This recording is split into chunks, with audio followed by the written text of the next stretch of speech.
ইসরায়েলকে ঠেকাতে বিশ্বের ৫৭টি মুসলিম দেশের সেনাবাহিনীদের সদস্যদের নিয়ে আর্মি অফ ইসলাম নামের বিশাল সামরিক বাহিনী গঠন করার পরিকল্পনা নিয়ে অগ্রসর হচ্ছে তুরস্ক।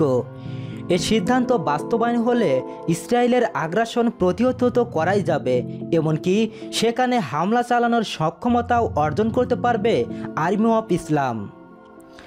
মূলত তুরস্কের প্রেসিডেন্ট এরদোগানের পরিকল্পনা ইসলামী সম্মেলন সংস্থার ওআইসিভুক্ত দেশগুলোকে নিয়ে এমন একটি বাহিনী গঠন করা।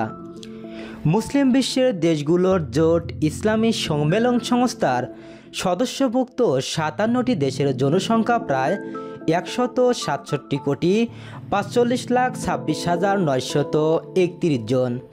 এসব দেশের সক্রিয় সৈন্য রয়েছে প্রায় ৫২ লাখ। মুসলিম দেশগুলোর সামরিক বাজেট প্রায় ১৭৪ বিলিয়ন মার্কিন ডলারের।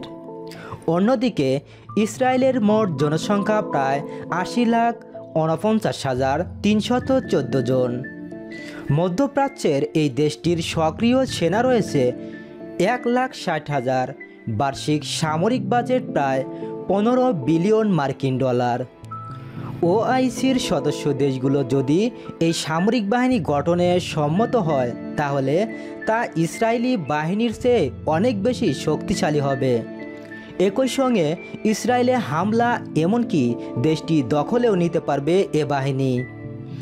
আর্মি অফ ইসলাম গঠনের এমন উদ্যোগকে গুরুত্বের সাথেই পর্যবেক্ষণ করছে ইসরায়েল। দেশটির বিভিন্ন গণমাধ্যমেও উঠে এসেছে সে চিত্র।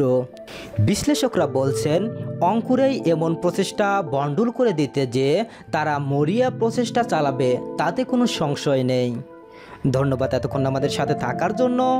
নিত্য নতুন আপডেট খবর পেতে আমাদের চ্যানেলটি সাবস্ক্রাইব করুন।